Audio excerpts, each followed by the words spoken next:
सिद्धि विनायक मंगलदाता, सिद्धि विनायक मंगलदाता, सिद्धि विनायक मंगलदाता, सिद्धि विनायक मंगलदाता, बुद्धि प्रदायक गणनाथा,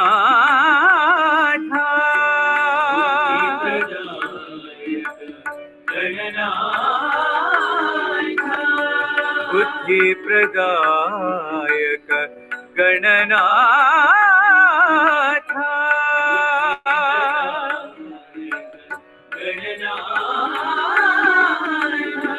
सिद्धि विनायक मंगलदाता, सिद्धि विनायक मंगलदाता, विघ्नहरण प्रभु विघ्नेश्वर तुम, विघ्नहरण प्रभु विघ्नेश्वर तुम, विघ्नहरण प्रभु विघ्नेश्वर तुम,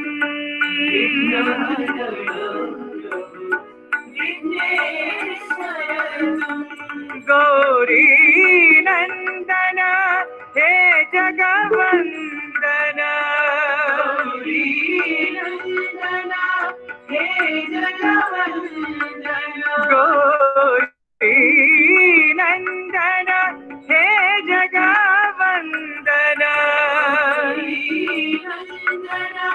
हे जगवंदन, नमोस्तुते नमोस्तुते,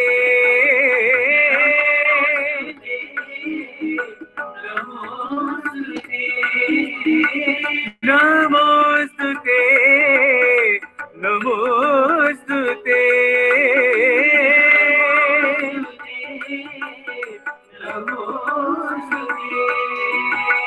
सिद्धि विनायक मंगलदाता, सिद्धि विनायक मंगलदाता, बुद्धि प्रदायक गणनाथा,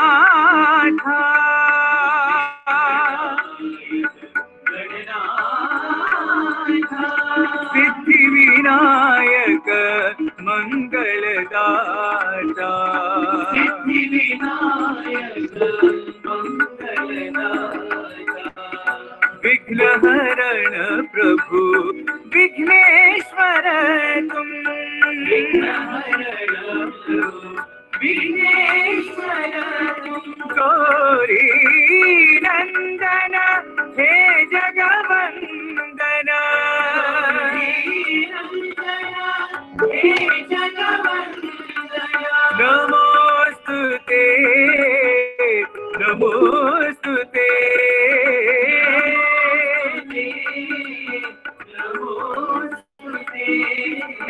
नमोस्तुते नमोस्तुते,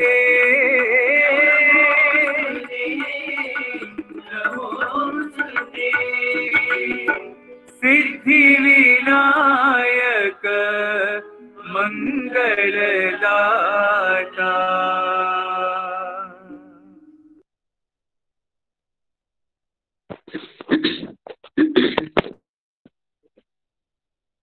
ओम साई राम।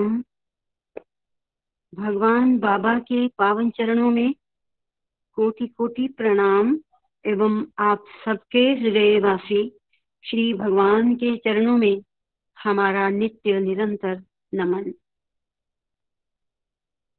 भगवान बाबा की दैवी उपस्थिति में आप सब ज्ञान पिपासु हमारे साई ब्रदर सिस्टर्स आपको सादर सप्रेम साई राम एवं अभिनंदन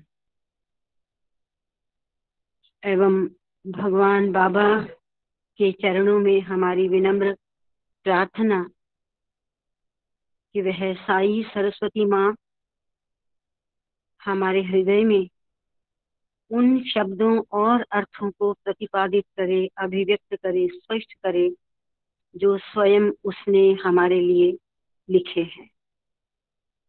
क्योंकि हमारी बुद्धि तो तुच्छ बुद्धि ही मैं कहूंगी, जो स्वामी के द्वारा लिखे गए शब्दों और अर्थों के गहन भाव को शायद ग्रहण नहीं कर पाती। उसकी ही कृपा से हम इन शब्दों के अर्थ को, भाव को समझ सकते हैं और आत्मसात कर सकते हैं। ओम साई राम। अब मैं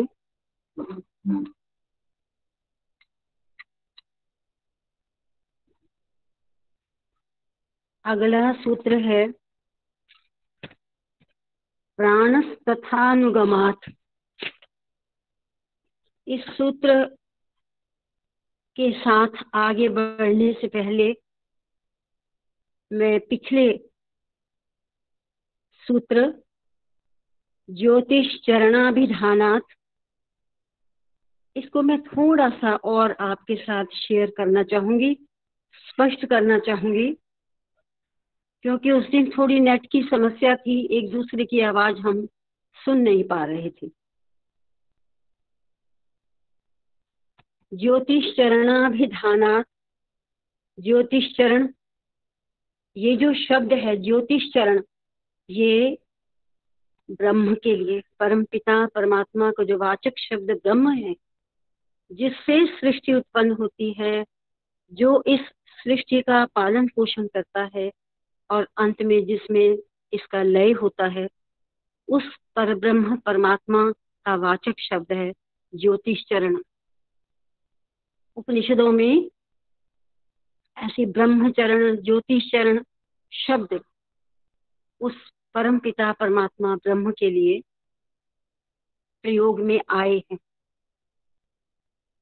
ये जो यहाँ पर हम थोड़ा सा समझने का प्रयास करते हैं, और समझा भी था पिछले दिन, कि ज्योति से अभिप्राय यहाँ ये जो संसार की, इस विनाशशील संसार में दिखाई देने वाला कोई जो भौतिक प्रकाश है, उससे अभिप्राय बिल्कुल नहीं। और मैंने स्पष्ट कर दिया कि ज्योति से अभिप्राय तो उस परब्रह्म परमात्मा से ही है। मैं दूसरे शब्दों में कहूंगी कि ये ज्योति शब्द परब्रह्म परमात्मा का ही वाचक शब्द है, उसका पर्याय ही कह लीजिए, उसी के लिए ही ये शब्द प्रयोग में आया है। और हम ये भी जान लें कि जो स्वरूप, जो गुण उस ब्रह्म तत्व के हैं, वही गुण जो उसके लिए प्रयोग किया गया शब्द ज्योतिष चरण, उसमें भी वही गुण है। जैसे मैं स्वामी के टेक्स्ट को ही स्पष्ट कर रही हूँ, ये भी जान लो कि वही ज्योति सर्वत्र सदैव और सभी प्राणियों में प्रकाशित, ब्रह्म भी सभी में प्रकाशित है, दोनों एक ही हैं। और जो उसके गुण हैं, वो क्या गुण है? अस्ति। इसमें अस्ति, भाति और प्रिय, ये तीनों शब्द हैं। ये तीनों शब्द ही ब्रह्म के वाचक हैं, ब्रह्म के स्वरूप को स्पष्ट करते हैं। और इस ज्योति के लिए अगर हम ज्योति शब्द का प्रयोग करते हैं तो भी ये इन्हीं गुणों को स्पष्ट करते हैं। इसमें अस्ति का मतलब होता है अस्तित्व, जिसके लिए शब्द प्रयोग किया सत या अस्तित्व। सत शब्द से अभिप्राय है जो था, है, होगा, रहेगा, जो हमेशा रहता है, वही है सत, और वही है वास्तविक अस्तित्व। और दूसरा भाति, भाति का मतलब वैसे तो प्रकट होना, प्रकाशित होना, चमकना, इस अर्थ में आता है। और भाति का अर्थ है चित्त या ज्ञान, जो चेतन स्वरूप है। और प्रिय, प्रिय शब्द से अभिप्राय है आनंद। ये तीनों स्वरूप, ये तीनों गुण उस ब्रह्म परमात्मा के लिए प्रयुक्त होते हैं। और उसके लिए जो प्रयुक्त शब्द किया है ज्योतिषरण, वो भी इन्हीं गुणों से युक्त है, अस्ति, भाति और प्रियम। और ज्योति शब्द इस प्रकाश के लिए उपयुक्त है, जो प्रकाश पर ब्रह्म परमात्मा के रूप में प्रकट हुआ है। ज्योति शब्द इस प्रकाश के लिए उपयुक्त है। ज्योति का ना कोई आदि है ना अंत है, अनंत है। पर ब्रह्म परमात्मा का स्वरूप अनंत है। वह परम ज्योति, अद्वैत और अखंड है। अन्य शब्दों में ये स्वयं परब्रह्म है, क्योंकि सब कुछ उसी में है और उसी से प्रकट हुआ है। यहाँ जिस ज्योति से आशय है, उसकी व्याख्या किसी अन्य प्रकार से नहीं की जा सकती। हमें समझ लेना चाहिए इस शब्द को कि किसी अन्य प्रकार से नहीं की जा सकती, बस यही उसकी व्याख्या है। उपनिषदों में ब्रह्म को ये ऐसे ही मैं पढ़ देती, ब्रह्म को चरणों से युक्त कहा है, किंतु ये वर्णन ब्रह्म की विशालता को किसी भी प्रकार से अवरुद्ध नहीं कर। डॉक्टर साहब अभी पहले पूरा करते। तो ये है वास्तव में ज्योति का अर्थ। तो इसलिए ज्योति का अर्थ है ब्रह्म। और जब बस यही इतना ही हमारे लिए समझना पर्याप्त है। और एक लौकिक उदाहरण देकर कहा कि जो संसार में हम ज्योति देखते हैं, उसमें और इसमें अंतर क्या। एकाकी प्रकाश, अकेला एक, जैसे दीपक की लौ है, उसको हम एक एकाकी, अकेला, थोड़ा संकुचित प्रकाश कह सकते हैं। लेकिन जो सभी को उस लौ से हमारे कमरे का कोना प्रकाशित हो सकता है, लेकिन सभी कुछ प्रकाशित नहीं हो सकता। तो जो सभी को प्रकाशित और दृश्यमान करता है, उसे ज्योति कहते हैं। जो सभी को प्रकाशित करता है, जो सभी को दृश्यमान करता है, सभी को प्रकट करता है, सभी को दिखाता है, उसे हम ज्योति कहते हैं। ये ज्योति ही अग्नि को प्रकट करती है, जो जगत में व्याप्त है। ये अग्नि तत्व का कोई अपना प्रकाश नहीं है, ये तो यही प्रकाश, यही ज्योति उसको प्रकट करती है। जो इस जगत में व्याप्त अग्नि है, ये इस जगत में जो व्याप्त अग्नि है, उसमें जो प्रकाश है, वो इसी ज्योति से आया है। तो ये परब्रह्म परमात्मा स्वरूप ज्योति। और यही जो ज्योति है, वह शरीर को उष्ण करती है, उदर में रहती है, वह नेत्र में चमकती है, चंद्रमा सूर्य से प्रकाशित है। ये सब गतिविधियां ब्रह्म से प्रेरित और प्रवर्तित होती हैं, जो कि स्वयं ज्योति है, ज्योति तत्व है, संपूर्ण प्रकाश है। मुझे लगता है कि इन शब्दों से, स्वामी की वाणी से, बिल्कुल हम जब एक्सप्लेन करते हैं, अपने अपने शब्दों को बीच में जोड़ते हैं, तो ये जो स्वामी की जो वास्तविक जो वाणी है, जो एक बिल्कुल भाव को स्पष्ट कर रही है, वो फिर कहीं इधर उधर खो जाती है और वही सांसारिक शब्दावली हमारे दिमाग में घूमने लगती है। तो मैंने इसीलिए इसको दोबारा पढ़ा है। आप सब भी अपने घर में पढ़िए और बिल्कुल स्पष्ट हो जाएगा। और एक सरल शब्दों में फिर मैं कहूंगी कि ये जो ज्योति, मैं इसको वाचक भी नहीं कहूंगी, ये जो ज्योति शब्द है, यही ब्रह्म है, यही आत्मा स्वरूप, परमात्मा स्वरूप ब्रह्म है। बस यहाँ पर इसके लिए ज्योतिश्चरण शब्द का प्रयोग किया है। ओम साई राम। डॉक्टर साहब आप कुछ कहना चाहेंगे? डॉक्टर अमर सिंह आप कुछ कहना चाहेंगे? नहीं सायरा, मैं ये कह रहा था अगले ले लो, 2 दिन हो गए इसके ऊपर ही चलते अगला ले। डॉक्टर साहब वो इसलिए हमें करना है क्योंकि थोड़ी सी परेशानी हुई है इसको जानने में सबको। हाँ, इसलिए दोबारा चलो से थोड़ा ठीक है। सा, उस दिन नेट नहीं था और बातें कुछ समझ में नहीं आ रही थी, इसलिए। अगला सूत्र है प्राण तथानुगमात्। अब यहाँ प्राण शब्द को स्पष्ट किया। प्राण ब्रह्म है, क्योंकि इसे इसी प्रकार जाना जाता है। प्राण से आशय यहाँ उसके शाब्दिक अर्थ श्वास, वायु नहीं, अपितु ब्रह्म से है।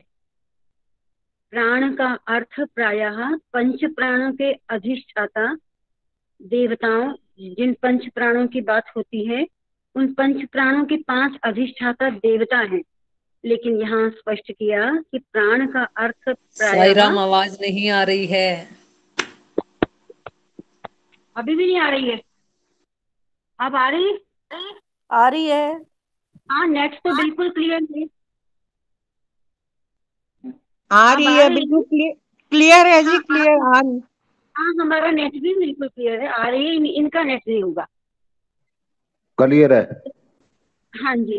प्राण शब्द, सॉरी, प्राण ब्रह्म है, क्योंकि इसे इसी प्रकार जाना जाता है। प्राण से आशय यहाँ इसके शाब्दिक अर्थ श्वास वायु नहीं अपितु ब्रह्म से है। प्राण का अर्थ प्रायः पंच प्राणों के अधिष्ठाता देवताओं इंद्र रुद्र वायु आदि के रूप में भी किया जाता है, परंतु यहाँ इस अर्थ में भी उपयुक्त नहीं है।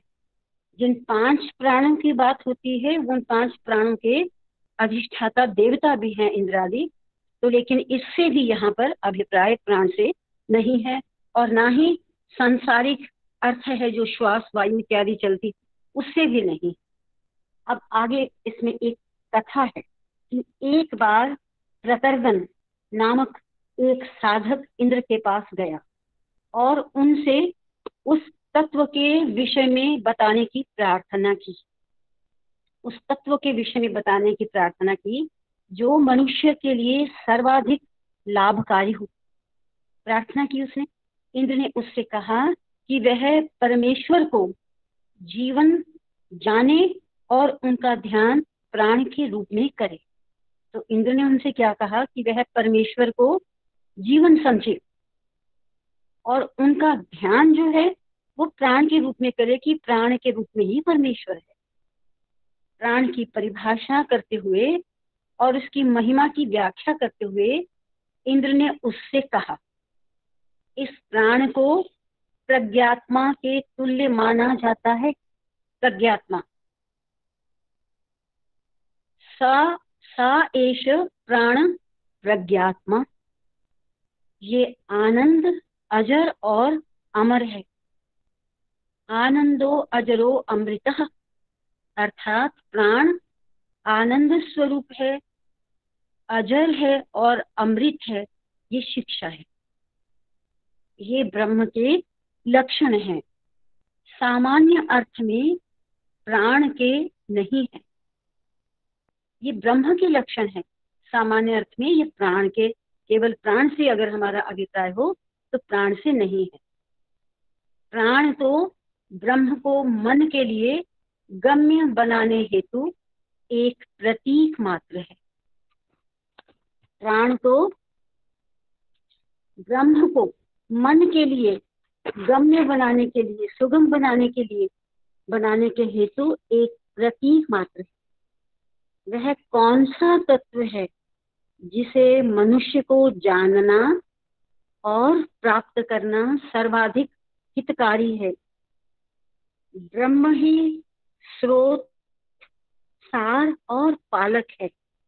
अतः इंद्र के द्वारा प्रयुक्त प्राण शब्द का अर्थ ब्रह्म ही हो सकता है, अन्य कुछ नहीं।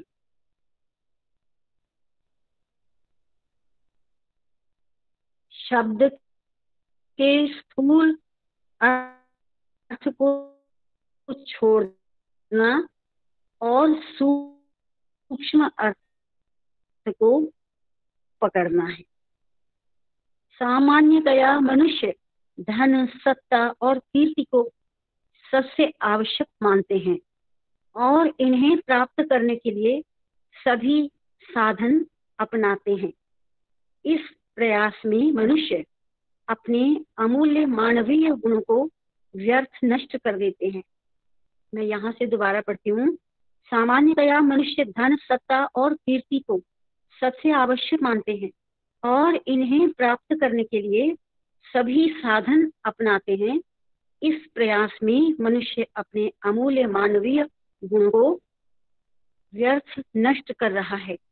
जीवन की निर्धारित अवधि को व्यर्थ नष्ट करने के साथ साथ वह अज्ञान के अंधकार में डूबता जा रहा है। वह अपने वास्तविक स्वरूप सत स्वरूप की उपेक्षा करता है और उसे विस्मृत कर देता है। एक और प्रसंग में इंद्र का कथन है, केवल मुझे ही जानो, माम एव विजानीहि, मुझे ही जानो, अर्थात मुझे अच्छी प्रकार समझो, मेरी पूर्ण अनुभूति करो। यहाँ इंद्र कोई देहधारी देवता विशेष नहीं है। प्राण से आशय स्वयं इंद्र से नहीं था।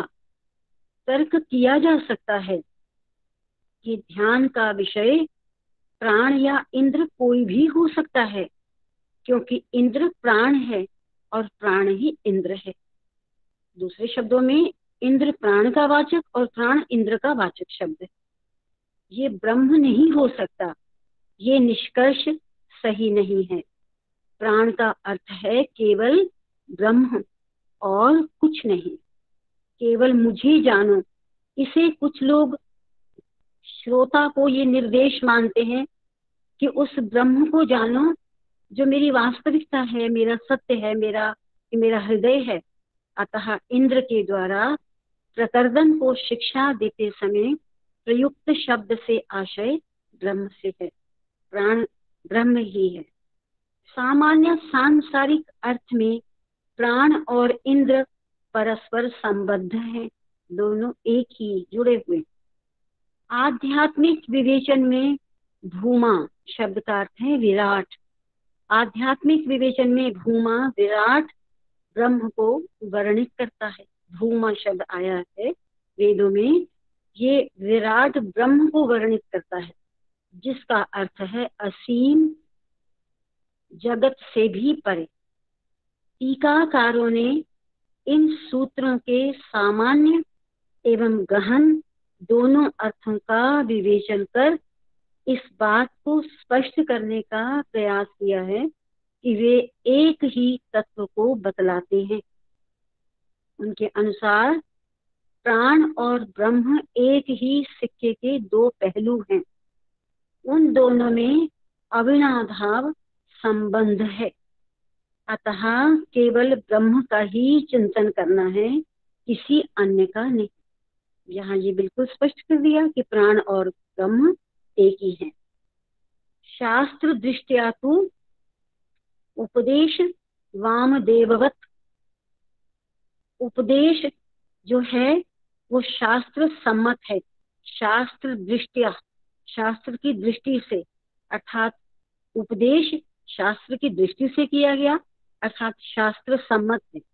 वामदेवात, जैसा कि वामदेव के संदर्भ में है।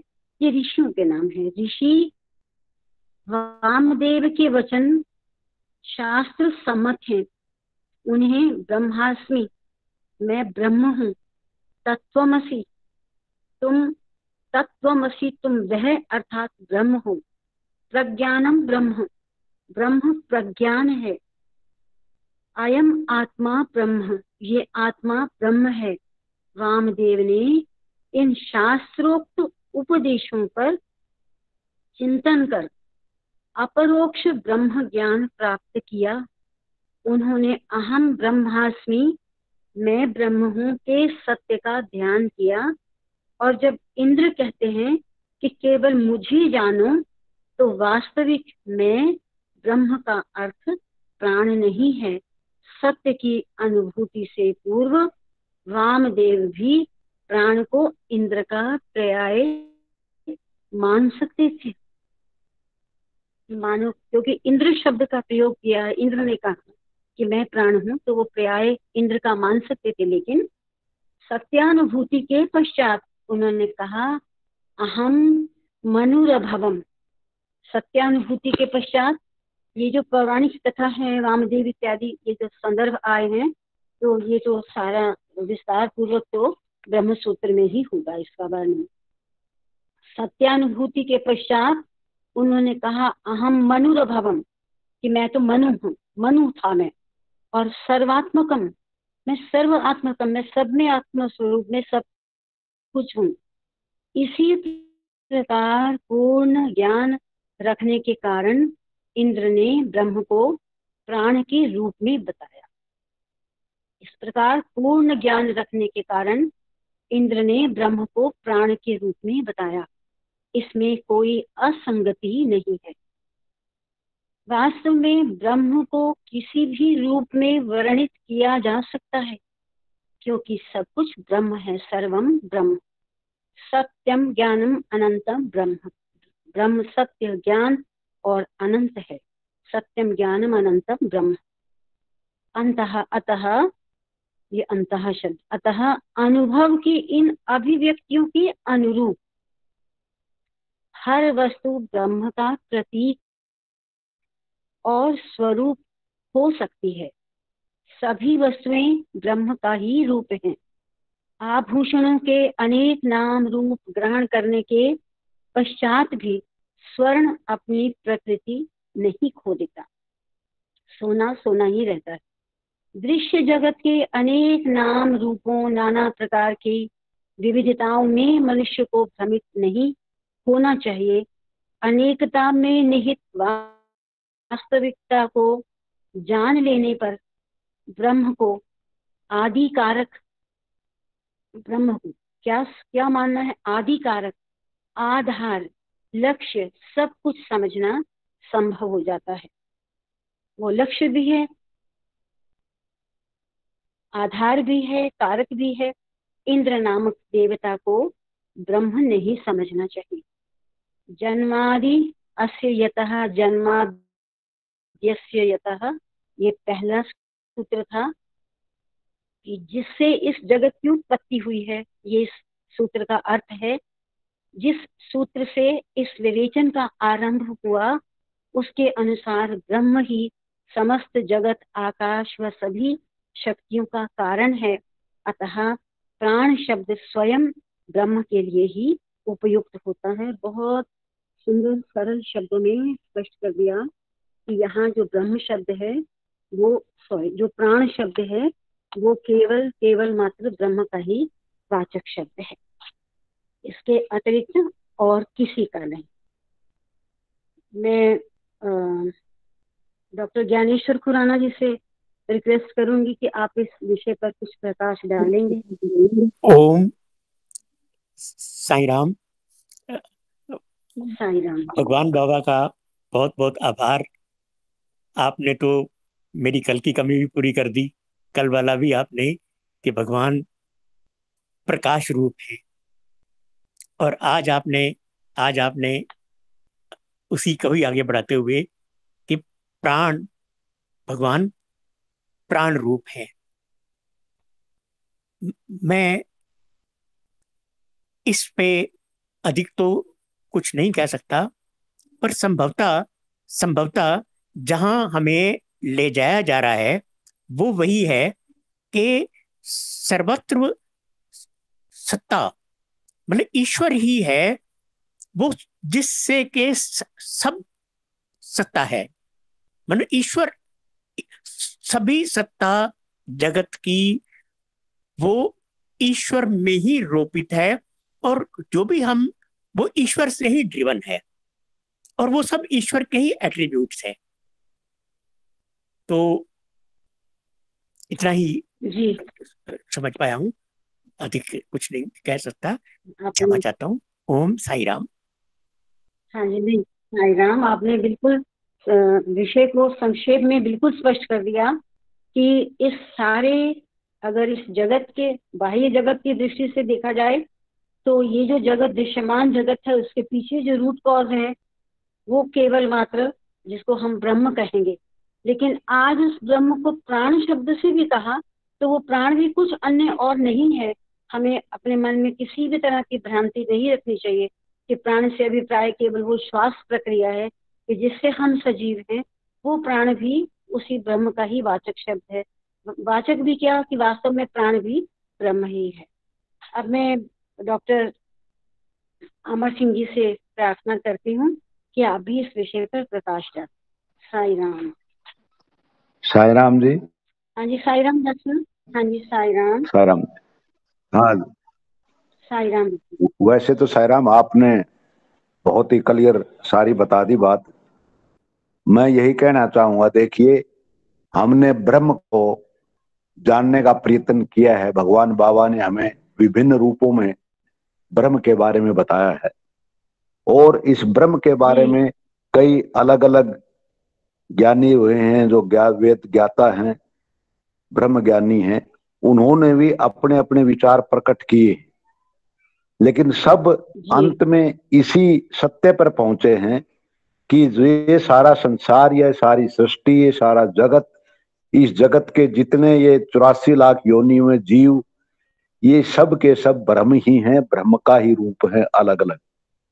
इसी ब्रह्म को जी सत्य कहा जा सकता है, ज्ञान भी कहते हैं, अनंत भी कहते हैं, ब्रह्म भी कहते हैं, ये सारे ज्योति भी कहते हैं।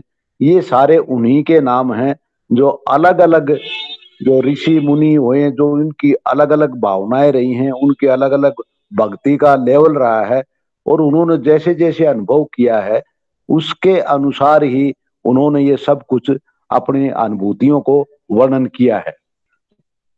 जैसे जी शुरू में भगवान बाबा ने कहा है कि ये ऋषि जो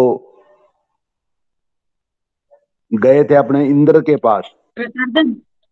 हाँ हाँ, तो उन्होंने इंद्र से पूछा कि परमात्मा कौन है, वो कौन है, तो उन्होंने यही बताया कि तुम जो है इंद्र को ही ब्रह्म मान लो, मेरा ही मान लो। तो फिर बाद में वही बात फिर आगे आई चल के, अग्नि इंद्र भी ब्रह्म नहीं है, इंद्र वो देवता नहीं है जिसको पूछने गए थे, इंद्र का मतलब भी ब्रह्म ही है। तो अनंत जो हम जी देखते हैं कि सारे उनके अलग अलग भावनाएं, अलग अलग विचार तो प्रकट हुए हैं, लेकिन अंत में इसी बात पर आगे समाप्त हो जाती है कि नहीं, सब कुछ जो है वो ब्रह्म ही है, वही ब्रह्म आनंद है, वही अजर है, अमर है, वही सब कुछ है, अमृत है।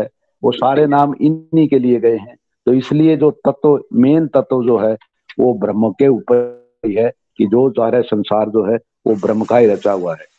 और बाद में वामदेव जी ने भी इसी बात कर कहा, मैं भी अलग अलग समझूं, उन्होंने भी अहम ब्रह्मास्मि तत्वमसि ब्रह्म ज्ञानम ब्रह्म प्रज्ञानम, इन सब के नाम लेते हुए चले हो, और बाद में अहम ब्रह्मास्मि के साथ उन्होंने सत्य का ध्यान किया। लेकिन वो भी अंत में इसी बात पर पहुंचे कि ब्रह्म ही प्राण रूप में सबका प्राण बताया है। तो ये हम यही समझ सकते हैं हमारे तुच्छ ज्ञान के द्वारा कि जो कुछ भी प्रकृति है, जो कुछ बना है, इसको ठीक है नाम अलग अलग दिए होंगे, किसी ने ब्रह्म आत्मा दे दिया, किसी ने परमात्मा दे दिया, किसी ने ईश्वर दे दिया, किसी ने ब्रह्म शक्ति दे दी, पराशक्ति का नाम दे दिया। अंतिम यही वेद कहते हैं, ये सब ब्रह्म के ही रूप हैं और ब्रह्म ही सब कुछ है। तो इस जगत में जो उत्पत्ति जन्म की हुई है सबकी, वो ब्रह्म से ही हुई है, और ब्रह्म में सभी लीन हो जाते हैं। मैं तो यही समझ पाया हूँ। बाकी इनकी अलग अलग विचारधाराएं देते रहते हैं, अंतिम आकर उसी बात पर फिर आ जाते हैं कि वही विराट है, वही अनंत है, वही अखंड है, वही सब कुछ वही है और कुछ नहीं है। साई राम जी।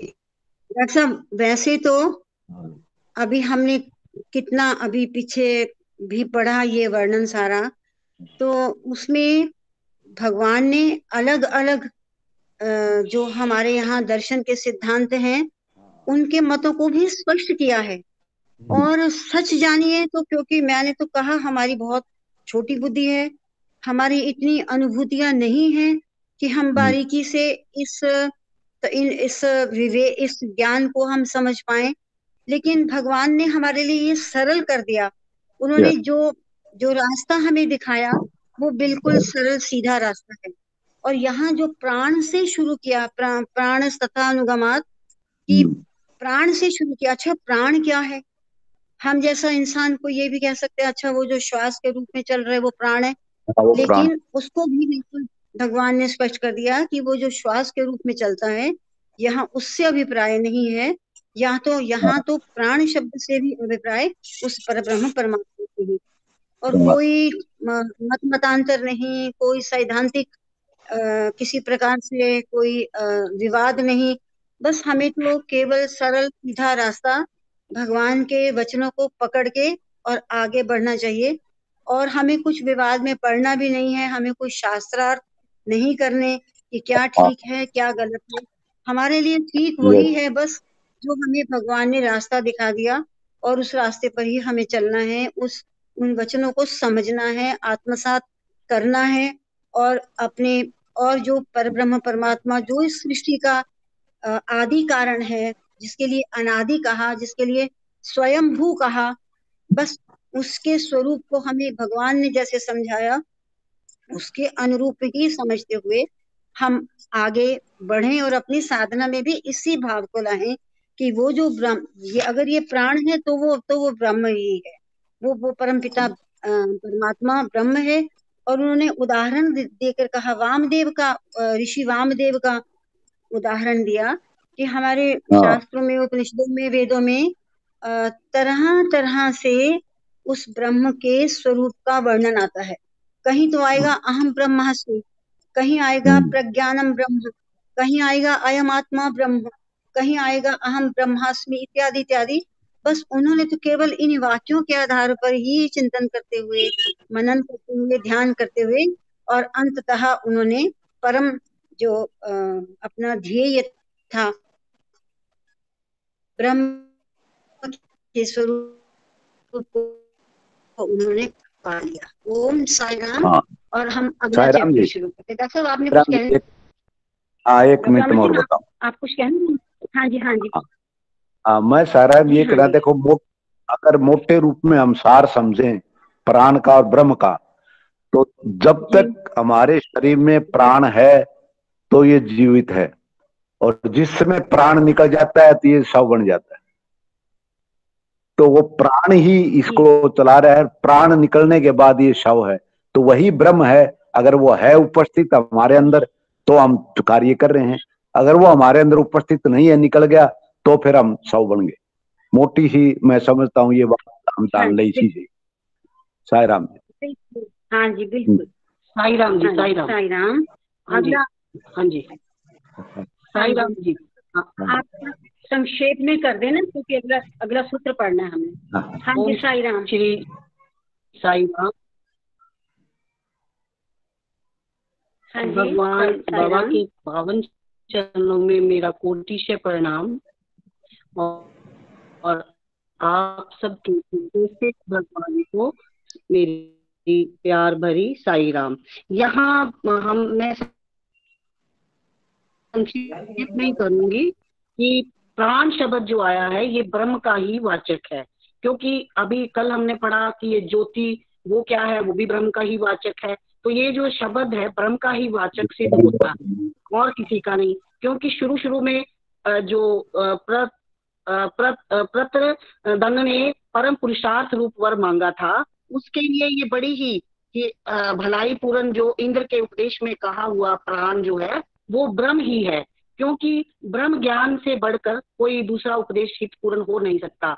मैं तो ये सिर्फ कहना चाह रही हूँ कि हमें ये जो वाहिनी पढ़ी, जो सूत्र पढ़े, हम तो बहुत ही निम्न स्तर वाली बुद्धि वाले हैं, लेकिन भगवान ने हमें इतना क्लियर कर दिया कि ये ब्रह्म ज्ञान होता क्या है। ये कोई हम सोचते थे ये कोई दूर की चीज है, सिर्फ योगी और संतों के लिए है, लेकिन भगवान ने ये क्लियर किया है कि साधक भी अगर ये इसके नियमों पे चलता है तो कैसे छोटे सूत्रों के माध्यम से, कितनी आसान भाषा से, आसान वाणी से भगवान ने हमारे लिए ये परोस दिया है हमारे आगे, कि हम एक मोटे से शब्दों में, जैसे डॉक्टर साहब कह रहे हैं कि मोटे से शब्दों में ब्रह्म ही है। हम कोई बात होती है तो हम कहते हैं हमारे प्राण सूख गए, अरे प्राण निकल गए तो खत्म है सारा, वो तो शव ही हो जाता है। तो इस तरह से जो ये अजर और अमर है वो ये प्राण ब्रह्म ही है। इसके अतिरिक्त जो प्राण को यहाँ प्रज्ञान स्वरूप, विशेष ज्ञान स्वरूप बतलाया गया है, वो ब्रह्म के ही अनुरूप है, और उसी को ही आनंद स्वरूप अजर और अमर कहा गया है। तो इस तरह से हम बार बार इसमें बृहद आरण्यक उपनिषद में भी ये वर्णन आया है कि ऋषियों और मनुष्यों में भी जिसने उसे जाना वो तद रूप हो गया। उसे आत्म रूप में से देखते हुए ऋषि वामदेव ने जाना कि मैं मनु हुआ और फिर मैं ही सूर्य हो गया। इससे तो ये बात सिद्ध होती है कि जो महापुरुष उस पर ब्रह्म परमात्मा को प्राप्त कर लेता है वो उसके साथ एकता का की फीलिंग्स आ जाती है, उसमें अनुभव करता है और वो वही ब्रह्म भाव से उत्पन्न होकर ऐसा कह सकता है। इसीलिए वामदेव ऋषि की भांति ही इंद्र ने भी कहा कि मैं ही ज्ञान स्वरूप प्राण हूँ, अर्थात पर ब्रह्म परमात्मा हूँ। क्योंकि जिन्होंने उस ब्रह्म को पा लिया, उसको जान लिया कि यही हमारे अंदर है, तो वो उसके साथ अपने आप को एकीकार होकर के वो कह देता है कि मैं ही ब्रह्म हूँ। जैसे भगवान कहते थे कि मैं जानता हूँ कि मैं भगवान हूँ, तुम भी डिवाइन हो, तुम जानते नहीं हो। ये जो ब्रह्म है और उसको जानना है, जैसे भगवान ने कहा ये जो यात्रा है ये सारी हम जो कवर कर रहे हैं, हमने ये देखना है कि हम अपनी साधना से इसको कवर कैसे कर सकते। ये तो सबको कॉन्सेप्ट क्लियर हो गया कि हमारे अंदर ब्रह्म है, हम उसी को ही नहीं जान पा रहे। हमारी मुश्किल यही है, हमने उसको कैसे साधना है, ये हमारी साधना से काफी क्लियर हो गया। भगवान ने हमें काफी क्लियर, हम बड़े सौभाग्यशाली हैं कि भगवान ने हमें क्लियर कर दिया कि जो हमारे अंदर ब्रह्म है तो हमारे अंदर ही, हम उसको कैसे जाने और कितने रास्ते बताए हैं और अंततः ये बिल्कुल क्लियर कर दिया आज की ब्रह्म ही है जिसको हमें जानना है। जब हम उसके साथ एक हो जाते हैं, उसका अनुभव करते हैं, तो हमें सब चीजों में वही नजर आता है। तो तभी हमारा जो ये पर्दा पड़ा हुआ है अंकों पे, हमारे जो 5 कोश हैं, 4 कोशों की यात्रा करके फिर हम आनंदमय कोश तक तब पहुंचते हैं जब हमें इस रियल ब्रह्म का पता चलता है। ओम श्री साई राम। साई राम। अगला सूत्र हम प्रारंभ करते हैं। सर्वत्र प्रसिद्धोपदेशात। इस सूत्र का अर्थ है सर्वत्र, सभी जगह, प्रसिद्धोपदेशात, वो जो सर्व परिचित सर्व प्रसिद्ध है, उपदेशात, अब उसकी शिक्षा दी जाती है और वो फिर वही ब्रह्म तत्व है। सर्वत्र उसी सर्व परिचित तत्व की शिक्षा दी जाती है। वेद उपनिषदों के वाक्यों में प्रयुक्त ब्रह्म शब्द का विवेचन किया जाता है। शांत होकर ध्यान करना चाहिए। इस निर्देश में ध्यान का विषय ये सब ब्रह्म है के द्वारा इंगित होता है, के द्वारा संकेत किया गया है, जीवी द्वारा नहीं। इस निर्देश में ध्यान का विषय ये सब ब्रह्म है, इसके द्वारा संकेत किया गया है, संकेतित होता है, ये जीवी के द्वारा नहीं। जीवी का मतलब जो इस जीव में जो आत्म तत्व है, जिसके लिए जीवात्मा शब्द का भी प्रयोग किया जाता है, उसके द्वारा नहीं। टीकाकारों ने इसी अर्थ को मान्यता दी है।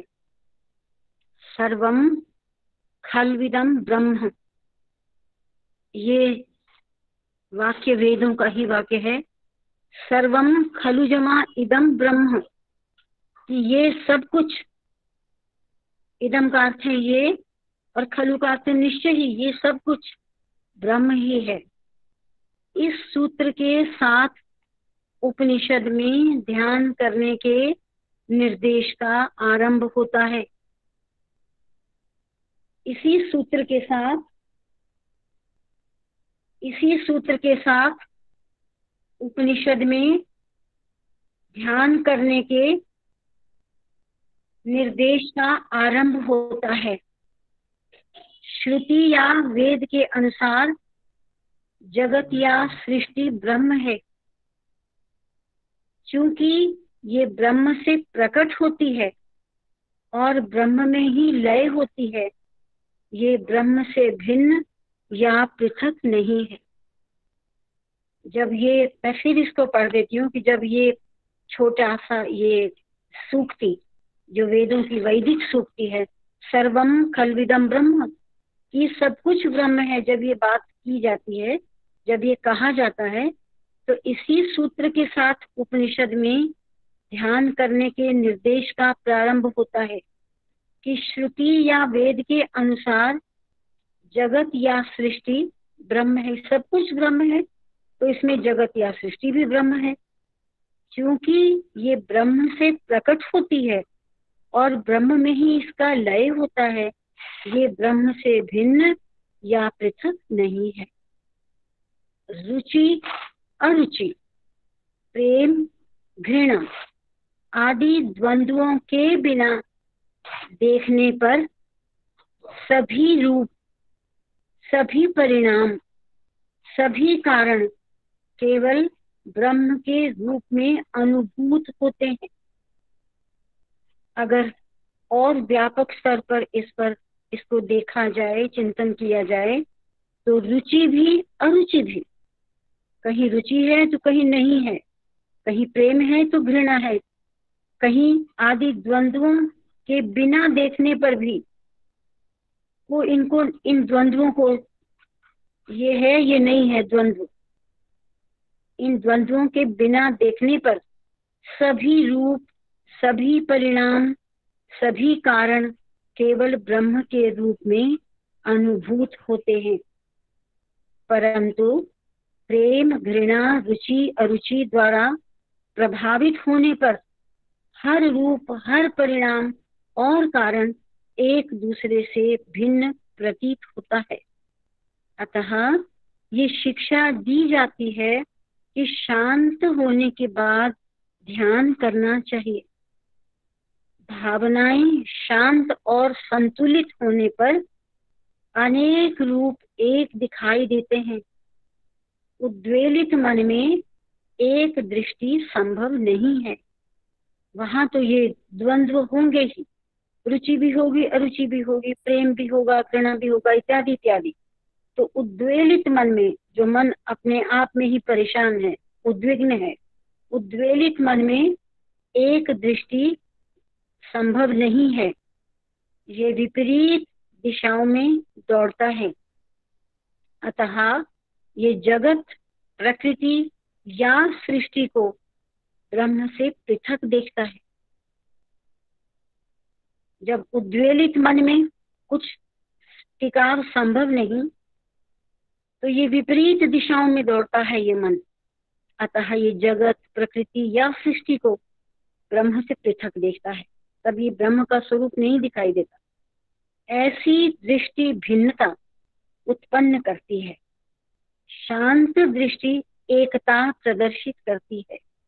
जैसी दृष्टि वैसी सृष्टि, जैसी दृष्टि होती है सृष्टि भी वैसी ही बनती है। अर्थात वैसी संसार की छवि, जैसा नजरिया वैसे ही संसार दिखाई देना शुरू हो जाएगा। अगर नजरिया प्रेम से परिपूर्ण है तो सारी सृष्टि, सारा संसार प्रेम से परिपूर्ण है। अगर नजरिया इसके विपरीत है तो सारी सृष्टि, सारा संसार वैसा ही दिखाई देगा जैसा हमारा नजरिया होता है, जैसी हमारी दृष्टि होती है। इसीलिए भगवान कहते हैं कि ऑलवेज सी गुड, हमेशा अच्छा देखो, सार्थक देखो, सकारात्मक देखो, क्योंकि सकारात्मक देखने से ही हमारे जो सृष्टियां बनेंगी वो भी सकारात्मक बनेंगी, वो इसके विपरीत नहीं होंगी। और सकारात्मकता ही हमें शांति की ओर लेकर जाती है, अन्यथा और कोई रास्ता नहीं।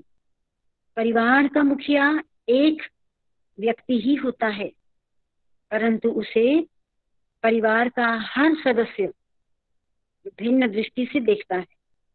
अतः एक ही व्यक्ति को पुत्र के द्वारा पिता, पत्नी के द्वारा पति, बहू के द्वारा ससुर, पौत्र के द्वारा दादा और अनुज के द्वारा भ्राताश्री संबोधित किया जाता है। अनेक संबंधों के कारण एक को अनेक रूपों में देखा जाता है।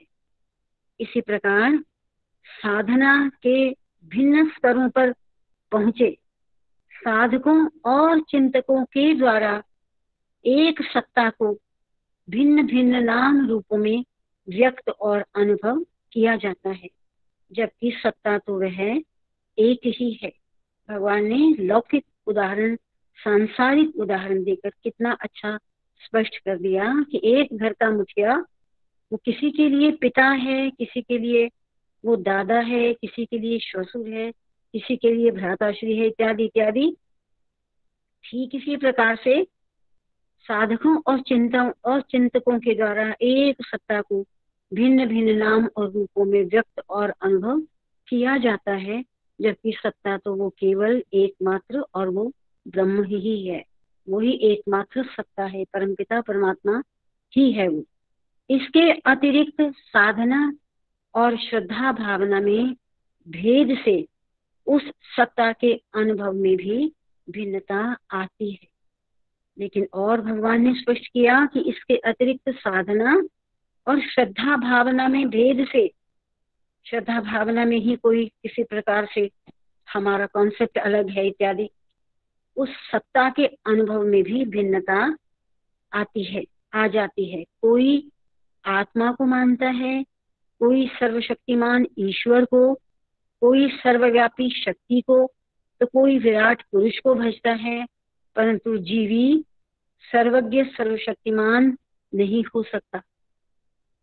भगवान ने बिल्कुल स्पष्ट कर दिया, जो इस जीव के अंतर्गत आत्मरूप में जीवी है वो सर्वज्ञ और सर्वशक्तिमान नहीं हो सकता, क्योंकि जब तक जीवी अज्ञान और अहंकार से युक्त है तब तक वह सर्वव्यापी और सर्वसमर्थ ब्रह्म का ज्ञान व अनुभव नहीं कर सकता।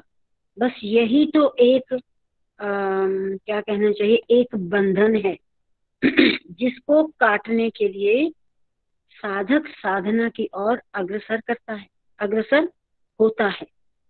वो जो अंदर का जीवी है उसी से हम प्राणवान हैं, इसमें कोई संदेह नहीं।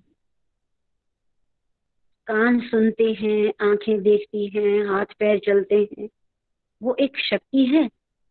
और वो क्या है वो शक्ति? वो उस पर ब्रह्म परमात्मा का ही अंश है। लेकिन शरीर के बंधन में आने के कारण वो अपने आप को बंधन मुक्त समझने लगता है, क्योंकि स्थूल इंद्रियों से हम सूक्ष्म की ओर जाएं तो मन बुद्धि के बाद, इस जीवी का चित्त अहंकार के बाद, ये तो अंतःकरण के बाद, उसके बाद इसका स्थान आता है। और ये जो जीवी है, क्योंकि ये बुद्धि के प्रकाश में है, तो बुद्धि जैसा करवाती है, करती है, सोचती है, निश्चय करती है, वो समझने लगता है मैं निश्चय करता हूँ। और आगे जो मन है वो भी बुद्धि के प्रभाव में होता है। तो मन जिस प्रकार के संकल्प विकल्प करता है, वो जीवी भी अपने आप को समझता है कि मैं करता हूँ। बस यही एक बंधन है, जो बड़ा बारीक बंधन है। जबकि हम सुबह से लेकर रात सोने तक, फिर दोबारा उठने तक, जीवन भर हम मैं का प्रयोग करते हैं। मैं कभी नहीं हम सोचते कि वो मैं कौन है। हम इस शरीर को ही मैं समझते हैं, लेकिन वास्तव में मैं तो वही जीवी है जिसके लिए हम इस मैं का प्रयोग करते हैं।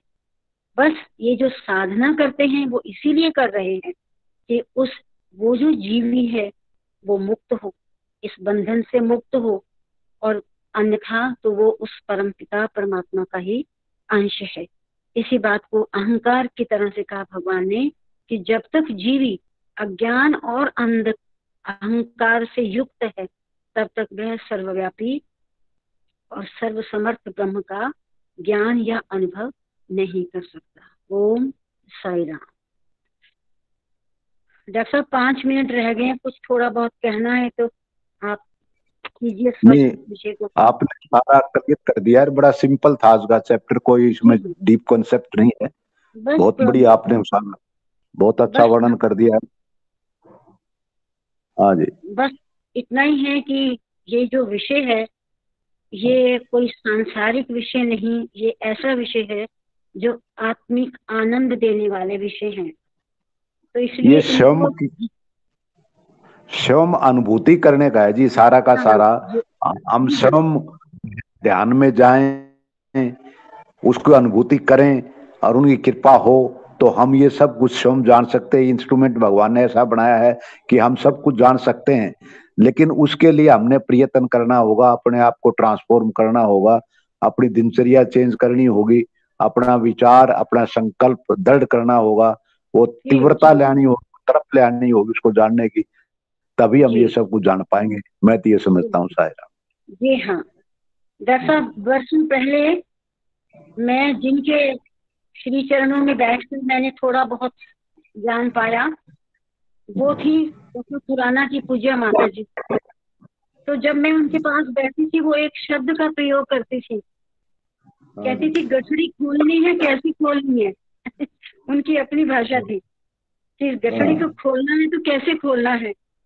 तो उन्होंने इस गठड़ी का स्वरूप मुझे समझ नहीं आता था वो गठड़ी कौन सी है। और वो गठड़ी यही है कि जब हमने ये जो जीवात्मा है ये मैं कर रही है, ये अपने आप को, ये इसका जो बंधन है इसको बंधन मुक्त करना है। ये शरीर के बंधन में तो है ना, तो शरीर के बंधन से मुक्त हम अपनी साधना के द्वारा ही कर सकते हैं, अपनी समझ से कर सकते हैं, नहीं तो फिर हम भी करते रहेंगे इसके साथ ही। तो यहाँ यही अंतर है कि इस गठड़ी को खोलें और बंधन मुक्त हो। ये जो उसका परब्रह्म परमात्मा का ही ये अंश है, उस अंशी का ये अंश है, और अपने सत्स्वरूप को ये जाने तो हमारा अपने आप ही कल्याण हो जाएगा। साई राम साई राम। बस फिर इस विषय पर चिंतन करके हम फिर इसको प्रारंभ, इस पर थोड़ा चिंतन करेंगे और अपनी साधना को, जैसे डॉक्टर साहब ने अभी कहा कि ये साधना कोई आसान वस्तु नहीं है। अब आप देखिए हिमालयाज में हम ऋषियों की बात सुनते हैं, आज भी ऋषि हैं हिमालयाज में, और वो क्या कर रहे हैं। अगर संसार में हम सांसारिक शत्रुओं से लड़ रहे हैं तो वो षड्रिपुओं से लड़ रहे हैं। इतना आसान भी नहीं है कि हम काम क्रोध लोभ मोह मद मात्सर्य को हम दूर भगा सकें। यही हमारी लड़ाई है अपने आप से, इन शत्रुओं से लड़के अपने आप को हमें पवित्र करना है, तभी हम इस बात तक पहुंचेंगे कि ये गठड़ी अब खुल जाए किसी तरीके से। अभी तक तो इस गठड़ी का हमें कोई ज्ञान ही नहीं है। हमें उसको बंधन मुक्त करना, अपने आप को भी हमें उस अंशी के स्वरूप को जानना है, तभी केवल हम जान सकते हैं। तो अपनी साधना को भगवान के चरणों में समर्पित करके, और फिर क्योंकि ये बड़ा कोई आसान रास्ता है नहीं, इसलिए भगवान ने हमें बड़े संसार में रहते हुए बड़े सुंदर सरल रास्ते दे दिए, भजन इत्यादि, सेवा, कभी स्टडी सर्कल, बहुत भगवान ने एक आयाम खोल दिया हमारे कि जहाँ तुम्हारा मन करता है वहीं अपने आप को तुम पवित्र कर, उसी को तुम अपना लो, उसी को तुम जान लो। क्योंकि इस कलयुग में तो इतने बड़े बड़े गहन ज्ञान को समझाने वाला भी कोई नहीं और हमारे समझ आने वाला भी नहीं। तो भगवान ने इन सरल रास्तों से हमें इसी इतने चरम ज्ञान की तरफ हमें प्रेरित किया है। बस अब कमी तो हमारी है कि हम कैसे आगे को बढ़े। ओम साई राम। समस्त लोकाः सुखिनो भवन्तु, समस्त लोकाः सुखिनो भवन्तु, समस्त लोकाः सुखिनो भवन्तु। ओम शांति शांति शांति। जय बोलो भगवान श्री सत्य साई बाबा जी की जय।